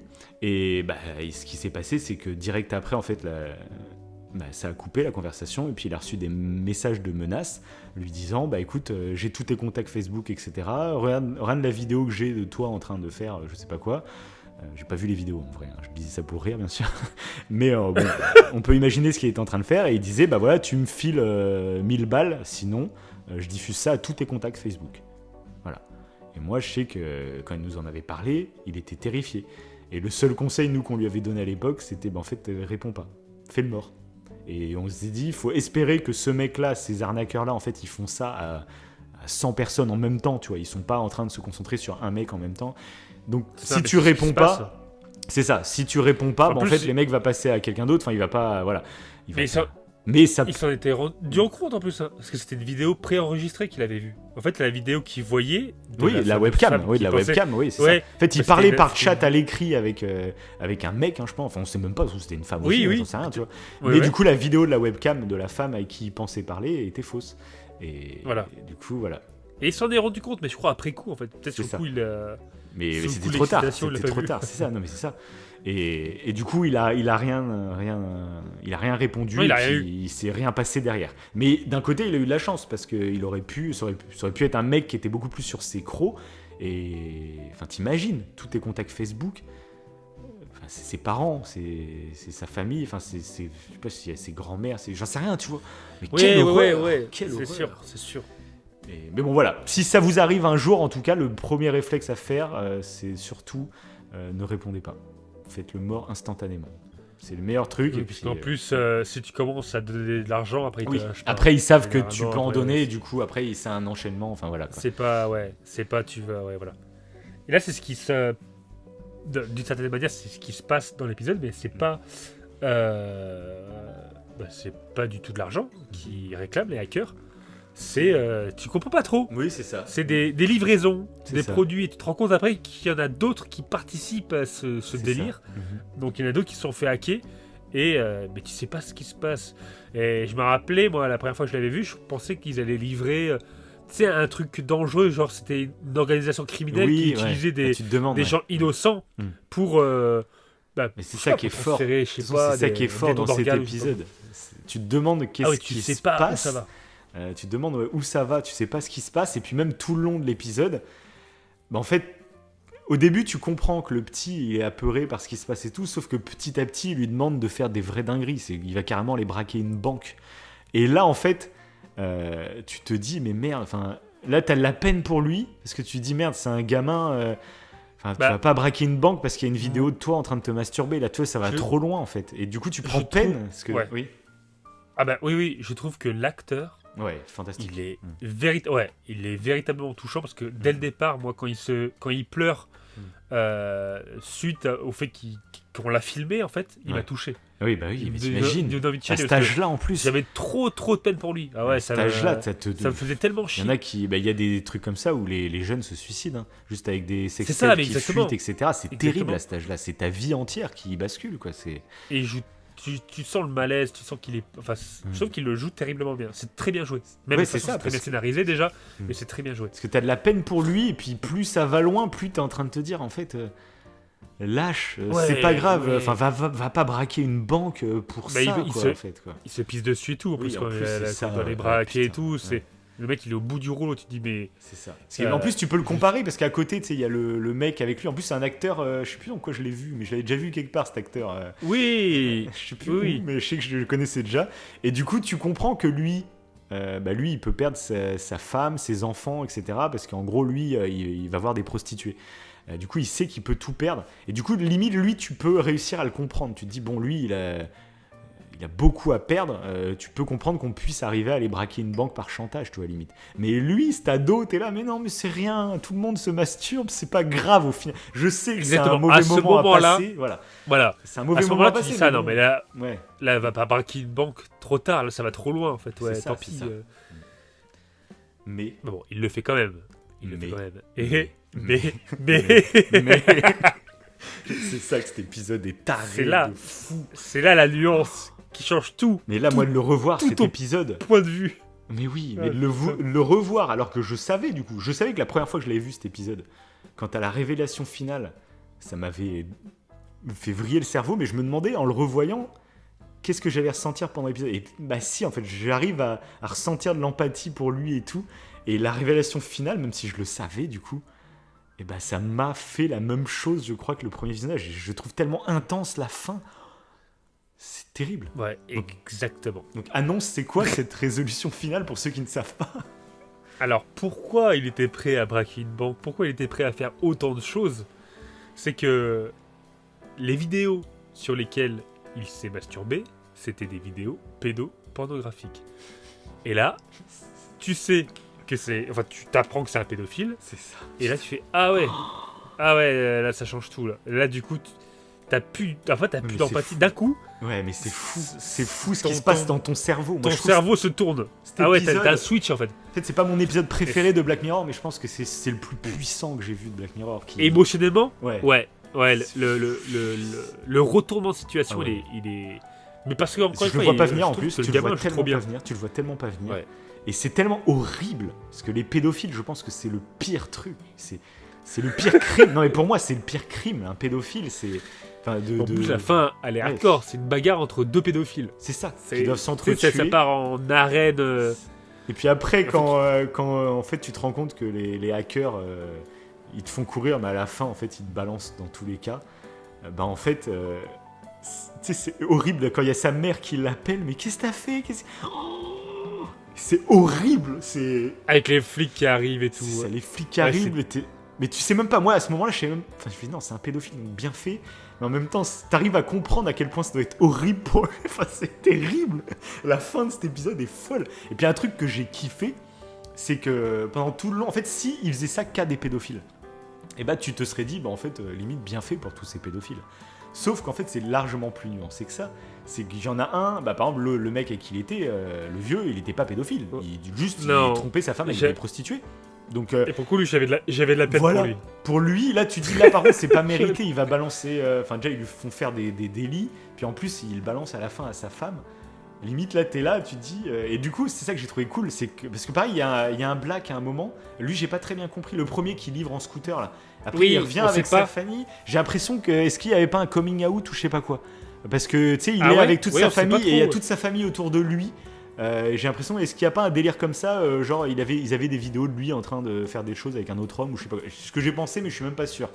Mais tu sais même pas en fait exactement lui ce qu'il a fait. Oui, tu vois juste que ça part en couille dans sa famille. C'est ça, voilà. Que ça râle et tout, ouais. C'est ça. Mais du coup, il y a même pas de morale au niveau des hackers. Parce que s'ils faisaient ça qu'à des pédophiles, tu te dis bon bah finalement je soutiens ces hackers. Même s'ils vont très loin, parce que c'est combat à mort entre deux pédophiles, tu vois, non, il y a des prisons, il y a une justice qui existe, faut pas faire des combats à mort, hein, les gens, même si c'est des pédophiles, ne tombez pas aussi bas justement, tu vois. Mais t'as l'impression que les hackers, ils sont là pour s'amuser, en fait. C'est ça. Ils ont juste voulu... Du coup, même eux, ils ont pas de morale, finalement. On va dire qu'ils se trouvent une morale avec des gens qui font des choses un peu immorales, mais à plusieurs échelles, il y a plusieurs degrés d'immoralité, mais du coup, eux-mêmes, sont odieux, quoi. C'est ce qui... Ouais. Voilà, c'est le pareil. En fait, même la révélation finale qui concerne les hackers, j'étais partagé, c'était la même chose. Autant, t'avais les deux émotions en même temps là, les émotions du. C'est pas des justiciers. C'est dégueulasse ce que vous faites en fait. C'est ça. Mais en même temps, si, parce que le pédophile Bah pour le pédophile, oui. En fait, qu'il soit arrêté. Oui, c'est ça. Mais voilà, c'est ça. Mais il ferait ça que pour des pédophiles, bah, ça aurait été des justiciers. Et là, mais ce que j'aime bien, ça touche Black Mirror où ils disent non, c'est pas que des pédophiles, c'est un tout. Et du coup, j'aime bien cette façon. Tous ceux qui cachent quelque chose, en fait. Ouais, c'est ça.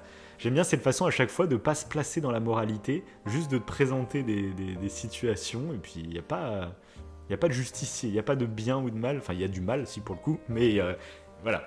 Et cet épisode, du coup, aussi est cool à travers ça, je trouve. Et donc, et puis quand tu le revois, cet épisode, quand au début, il donne un jouet à un gamin là, dans son McDo. Oui. Putain. Là, voilà. En fait, là, ouais, ça t'érisse les poils, ce moment. Parce que tu sais qu'en fait, quand il donne le jouet, c'est pas par sympathie, comme tu l'impression que quand tu regardes le début de l'épisode. Tu le vois plus avec le même regard. Et même lui, pas du t'as tout. l'impression que son regard, il est différent.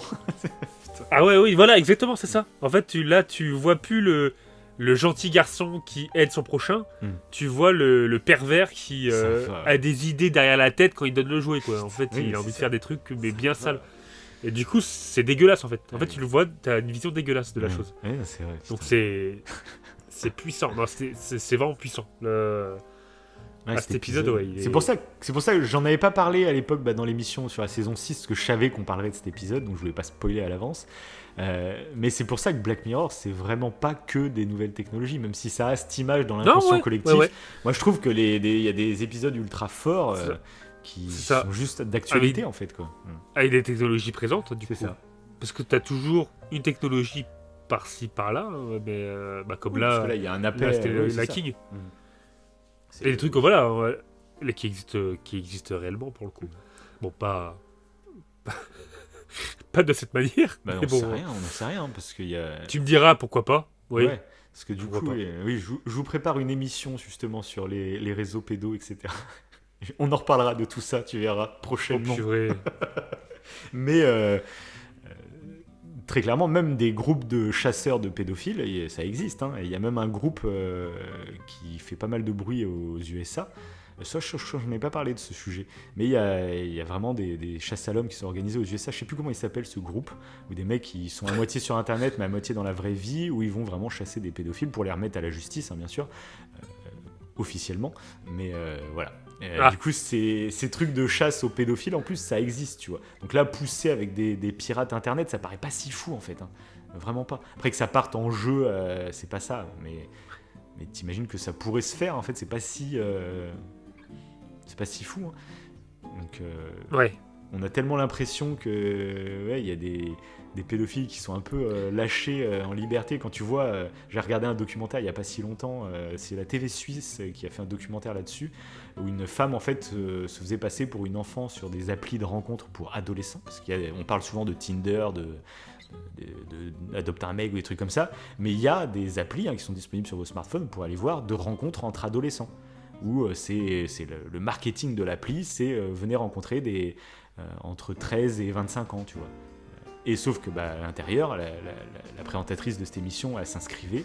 En moins de 10 minutes, elle avait déjà une dick pic de plusieurs mecs, des vieux, pas forcément que des vieux, mais tu vois, déjà en 10 minutes, il y avait ça, quoi. Alors que c'était une appli pour les ados, quoi. Et ça, tu te dis, en fait, en 10 minutes, elle a ça. C'est-à-dire qu'il y a combien de mecs qui font ça, et elle disait, en fait, elle est rentrée dans le jeu de pas mal, et elle se rendait compte qu'il y avait des mecs, mais ils se sentaient quasiment intouchables. Les mecs, ils disaient, ouais, j'habite à tel endroit. Elle a même pu remonter, il y avait un mec qui était prof dans une école. Mais ultra facilement, elle l'a remonté, et puis en retrouvant son Facebook et tout, elle a vu des photos de sa femme, de ses enfants au mec. Alors que le mec est en train de lui envoyer des dick pics sur un truc de rencontre pour ados, quoi. Le mec, il a... tu sens qu'il y en a qui se sentent un peu tout puissants, etc. Ils sont... Ouais, c'est ça. Tu te dis... ça fait penser à un truc que je pourrais ajouter, parce que j'avais entendu une émission justement que je trouvais assez intéressante. Ouais. C'est une nana qui a été victime d'un pédophile, et suite à ce qui s'est passé, elle a créé une association qui s'appelle l'Ange Bleu, je crois que c'est ça le nom. Et l'association, c'était pour aider du coup les victimes de pédophiles, mais aussi les pédophiles. D'accord, oui. En fait, elle faisait... je crois que je t'en avais déjà parlé. C'était une émission de Ondelat, je crois, elle était passée, je crois, il me semble. Ah, peut-être, ouais. C'était Ondelat, ouais. Et du coup, à différencier du coup les pédocriminels, donc les pédophiles qui passent à l'action, ou qui tentent de passer à l'action, comme là ceux que tu viens de citer, et les pédophiles qui malheureusement ont ce désir, mais qu'ils ne le veulent pas, et qui font en sorte de soigner, parce qu'ils veulent pas de ça, en fait, ils savent très bien que c'est immoral. C'est ça, il y en a plein. Ça, oui, c'est clair, il faut faire une différence. C'est intéressant de le préciser. Encore une fois, on parlait de des désirs pour quelqu'un d'autre dans les couples dans la première émission. Tout à fait. Des désirs qu'on ne contrôle pas, c'est comme ça. Ce qu'on contrôle, par contre, c'est nos actes qui suivent ce désir.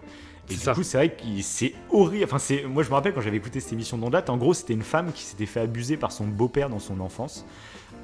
Et du coup, maintenant, elle a une association, comme tu dis, pour les victimes de pédophiles, mais aussi pour les pédophiles qui ne sont jamais passés à l'acte, mais qui veulent se faire soigner, qui veulent être aidés en fait. Parce que des fois, il y a des pédophiles qui finissent par passer à l'acte parce qu'ils veulent en parler à personne, ils sont totalement isolés, et du coup, il n'y a personne pour les aider non plus, parce que tu vas pas... En plus, si tu as cette pulsion-là, mais que tu veux... Tu sais très bien que c'est immoral, mais là, c'est ultra... Comment veux-tu annoncer ça ? C'est ça. Moi, je sais... Alors, je suis super chaud. Je crois que j'avais vu un documentaire, je sais plus où c'est exactement, mais où il y avait un mec comme ça qui s'était déclaré à la police, qui savait pas qui en parlait. Il a été voir la police en disant voilà, j'ai des pulsions pédophiles, je suis jamais passé à l'acte, mais j'ai envie de le déclarer pour si on peut m'aider, des trucs comme ça et tout. Et du coup, la police, ils pouvaient pas faire grand chose, ils l'ont envoyé voir des psys, etc. Sauf que ça s'est su. Et dans son appartement, en fait, tout le monde a été au courant qu'il était pédophile, même s'il n'était jamais passé à l'acte. Et du coup, il était pestiféré. Enfin, t'imagines, il pouvait se faire frapper, enfin, il se faisait menacer, etc.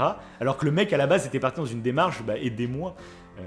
Et ça, c'est vrai que c'est très dur. Même moi, c'est compliqué, c'est dur moralement d'essayer d'accepter ça. C'est sûr que moi... Alors si c'est quelqu'un qui a jamais rien fait, au final, c'est pas de sa faute, tu vois.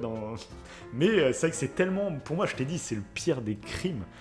Ceux qui passent à l'acte, et même ceux qui consomment même ceux qui consomment du porno pédographique, hein, parce que quand tu consommes, en fait, tu participes au business, et du coup, ça. Il y a des gens qui sont pas du tout pédos, mais qui vont aller kidnapper des gamins ou même prostituer leurs propres gamins pour juste faire de l'argent. Il y en a, ils ont pas de morale. On va faire du fric, peu importe la façon. Et donc, de consommer du porno pédopornographique, en fait, tu participes à cette industrie, et du coup, tu es acteur, donc tu es criminel pour moi.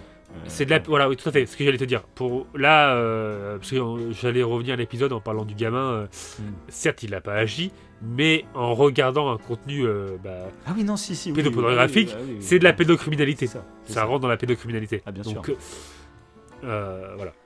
Ah oui, non, mais c'est un crime, c'est un crime, mais de toute façon, s'il n'y avait pas de gens, s'il y avait pas de gens qui regardaient ce genre de vidéos, il n'y aurait pas de petits qui seraient filmés. Donc, si. C'est ça, mais comment ça peut.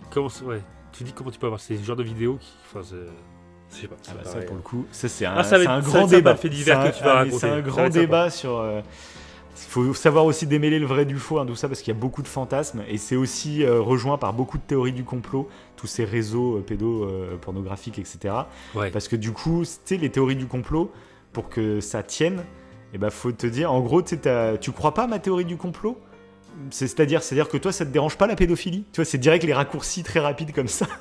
Oui. Et du coup, en fait, ouais, c'est ça. C'est en gros, tu me crois pas quand je te parle des réseaux pédopornographiques, ça veut dire que tu es contre moi, c'est-à-dire que tu es pédophile potentiellement. Tu vois, c'est limite.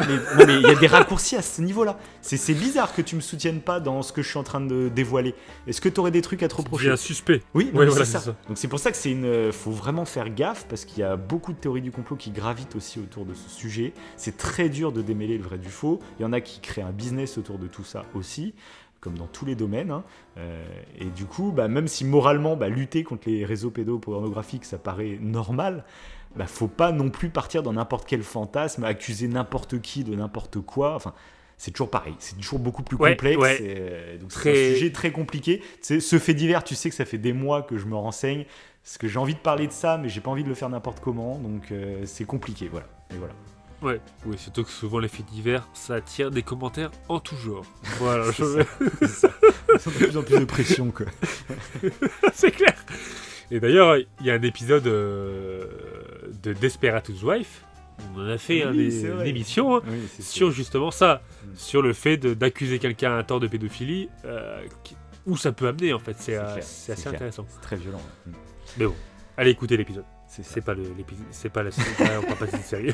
On parle déjà de tout. On va parler de Desperate. Ah ouais, parce qu'on a cité beaucoup d'anciennes émissions aussi. Ouais. Donc voilà. Bon, moi, j'ai rien d'autre à rajouter là. Je crois que. Là, je pense que c'était le tour le plus complet de l'histoire de Black Mirror. Alors, si t'avais juste dit des petites recos que tu donnerais en fin d'émission. Ouais. Est-ce que t'en as, toi, des recos particulières ou... Ouais, bah moi, il y a des petits épisodes que je me suis rematé parce que je savais qu'elle m'avait marqué. J'ai rematé, par exemple, l'épisode Archange où c'est une mère qui a failli perdre sa fille. Pas revu. En fait, celui-là. Ouais, à un moment, sa fille, elle est en train de jouer dans un parc pour les enfants et... moment d'inattention, la gamine elle disparaît, elle finit par la récupérer, c'est genre 1 heure après avoir eu la peur de sa vie, et du coup elle décide d'implanter une puce dans sa fille où en gros elle saura à H24 où elle est, en plus elle pourra voir ce que sa fille voit, et en plus elle peut lui mettre un filtre, dès qu'il y a un truc qui fait monter son rythme cardiaque, bah c'est censuré. Donc là, pour le coup, tu vois, c'est un peu la même censure qu'il y avait dans l'épisode Blanc comme neige, sauf que c'est de manière beaucoup plus intelligente, parce que là, c'est pour une gamine. Par exemple, il y a un chien qui lui saute dessus pour l'aboyer, bah, le chien, il est flouté, et puis les aboiements, ils sont atténués.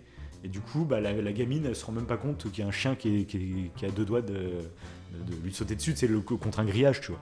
Et bref, et la question de cet épisode qui est assez intéressante, c'est que bah, tu dis que ça protège ta fille au début, donc déjà, il y a la question de est-ce que tu la protèges réellement, parce qu'en fait, elle est complètement innocente, elle ne connaît rien parce qu'il faut aussi, un enfant a besoin d'avoir des moments justement où l'adrénaline monte, où elle a peur, etc. Ouais, ça la construit, tu vois. La peur, elle est importante. Ouais. Et il y a le sujet qui vient après, bon, on va pas rentrer en détail non plus, mais en gros, le sujet qui vient après, c'est à quel moment tu l'arrêtes. Et elle, bah, forcément, dans son adolescence, elle a toujours ce filtre, tu vois. Donc, à quel moment tu arrêtes ce truc-là de l'espionner, en gros. Donc voilà, cet épisode est très intéressant, donc ça, je vous conseille quand même pas mal. Voilà, toi, est-ce qu'il y a un autre épisode qui t'a bien plu Ouais, alors il y a l'épisode, alors je me rappelle plus du titre de l'épisode. Ouais. c'est un épisode qui est les plus cultes de Black Mirror. Okay. C'est l'épisode où la femme elle est notée en fait. Oui.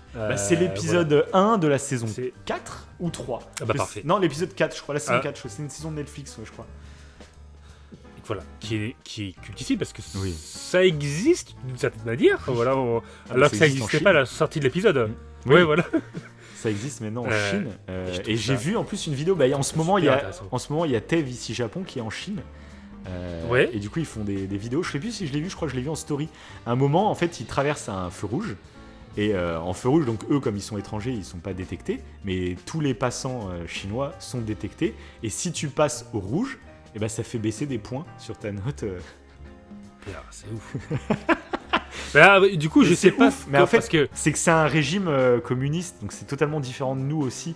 C'est un modèle de société qui est totalement différent. Voilà. Ce qui serait dingue, en fait, moi, ça, j'ai pas réussi à trouver. Ça serait intéressant d'avoir des interviews de Chinois. Alors, est-ce qu'ils peuvent témoigner librement aussi ? J'en sais rien. Mais c'est toujours la question qu'on se pose, c'est que.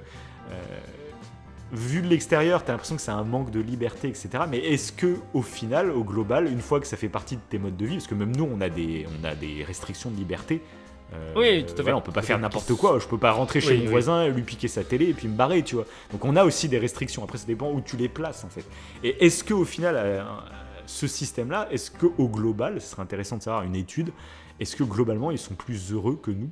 Parce que peut-être que nous, on est plus libres, mais on est plus malheureux. Peut-être que ça, eux, est-ce qu'ils sont plus égalitaires, ça permet de réduire heureux, parce que ça permet d'être plus civilisé, mais plus respectueux, plus courtois entre. T'as des sanctions quand tu perds des points, mais t'as aussi des avantages quand tu fais des bonnes actions. Donc je sais pas, j'en sais rien. Le truc c'est que là, on a l'image de l'épisode, et du coup l'image de l'épisode, c'est que là, quand t'as des très mauvaises notes, on va dire, c'est que t'as accès à rien, quoi. Plus prendre l'avion, c'est la fin de tout, quoi. Elle s'enfonce dans un puits. En Chine, apparemment, ça va assez loin aussi. Ce serait intéressant d'avoir les différences. Purée. Ok. Mais encore une fois, c'est un système communiste. Donc, c'est-à-dire qu'il n'y a pas de propriété. En fait, personne n'est propriétaire d'une maison, etc. C'est communiste. Donc, c'est-à-dire qu'en gros, tous les biens appartiennent à la communauté, en fait. Et donc, à partir du moment où tu pars dans un délire comme ça, c'est comme toi avec ta famille à plus petite échelle. Tu dis que dans ta famille, tout ce qu'il y a dans ta maison, ça appartient à tout le monde. Ta fille a le droit d'utiliser le grille-pain, elle a le droit d'utiliser ça. Et c'est comme si là, t'as fait une bêtise. Bon, pendant une semaine, t'auras plus le droit d'utiliser la télé. C'est un peu le même système, sauf que c'est à grande échelle dans une société, tu vois. Mais c'est un peu le même délire finalement, tu vois. On est tous un peu communistes chez nous, tu vois. Tout appartient à tout le monde, mais par contre, si tu fais une bêtise, et là, tu t'as pas le droit d'utiliser ça. C'est une petite sanction, tu vois. Et bref, c'est pour ça, moi, j'aurais du mal à juger parce que vu de nous de l'extérieur, ça nous paraît horrible, mais au final, c'est un autre système, c'est une autre façon de voir le monde, donc je pourrais pas juger. J'en sais rien. Après, je sais qu'il y a des horreurs, parce que souvent, pour instaurer ce genre de système, il faut passer par des horreurs. C'est pour ça que c'est souvent des dictateurs qui mettent en place ce genre de système. C'est parce que forcément, quand tu... imagine là, il y a un dictateur qui prend le pouvoir, qui veut instaurer le communisme en France. Le problème, c'est que tous les riches qui, eux, vont perdre, il y a énormément de gens, si on devait tous être à égalité, il y a énormément de gens qui vont perdre des fortunes. Et du coup, pour que ce système puisse être mis en place, il y a forcément... ça doit être pris par la force. C'est ça le problème de ces dictatures communistes. C'est pas le communisme finalement qui est critiqué, c'est la manière d'obtenir le communisme. Qui forcément, t'es obligé de passer par la force et forcément, il y a des gens qui seront pas d'accord. Donc voilà. On parle de politique. Ouais. Oui, là on est parti, on est parti. Tous les sujets. C'est terrible. Vivement que les vrais Davin et Wivo reviennent pour parler de sujets à la con. Parce que là, les IA, on est un peu trop performants, je crois. Ouais, on va trop loin. Je pense qu'ils vont bugger. Le vrai Wivo, ils sont en train de nous écouter. Là, ils sont tranquilles à Hawaï, en train de siroter leur sirop. Ils sont en train de nous écouter. Ils font, mais c'est quoi ce bordel? Ils vont nous voler notre travail. C'est ce qu'ils se disent. C'est ça. Ouais, il y avait cet épisode-là qui encore il fait parler. Celui-là il est ultra connu. Ouais.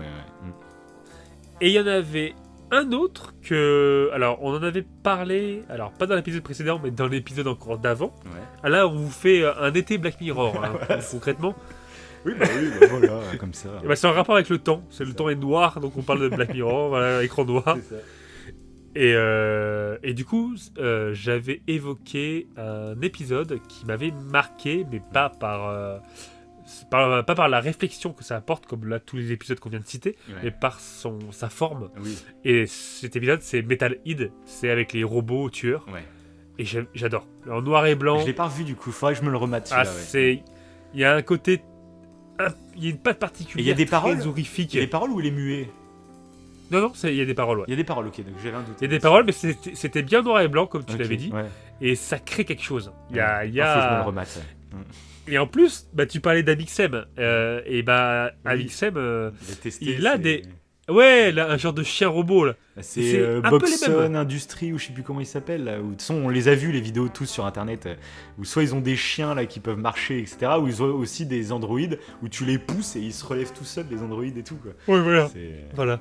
Ah bah ça oui, de toute façon. Et là, imagine avec une IA qui contrôle ses robots et puis c'est parti quoi. Mais surtout que et je crois que moi c'était la première fois que je voyais comment dire ce style un peu horrifique.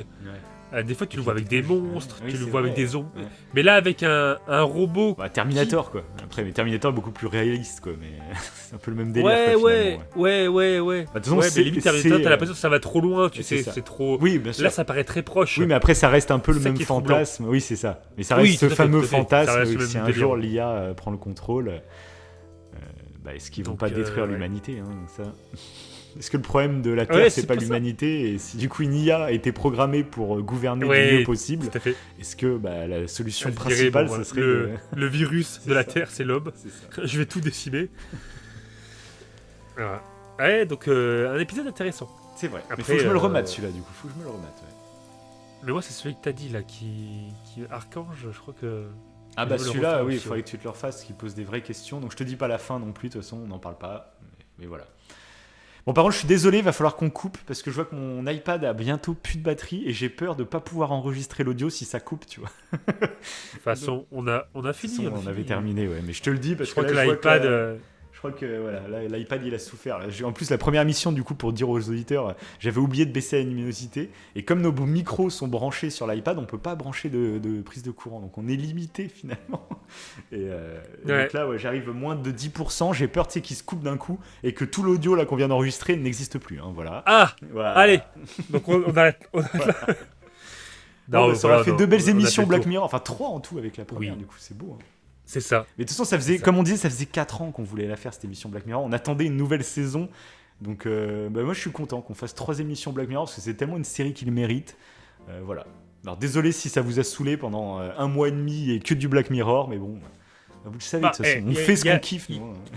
Ouais, et puis il y a des podcasts qui ne font rien l'été. C'est clair. Des grosses feignasses, je le dis. Et alors que. Et voilà, nous on fait on continue du Black Mirror. C'est ça. Bon. C'est tout. C'est tout pour le moment. T'as une dernière reco juste Non, vraiment, ça va vraiment couper. Faut vraiment que j'y aille. Tu es sûr? T'as pas une petite reco? Ça coupe. Le mec qui joue tout avec le feu. Quelle horreur. Bon, allez. Moi, sur ce, encore une fois, commentaires. Si vous avez aimé, partagez, les pouces bleus, les étoiles. Dites vos épisodes préférés d'ailleurs. Si vous en avez, dites-nous. Et à la revoyure. Allez, salut.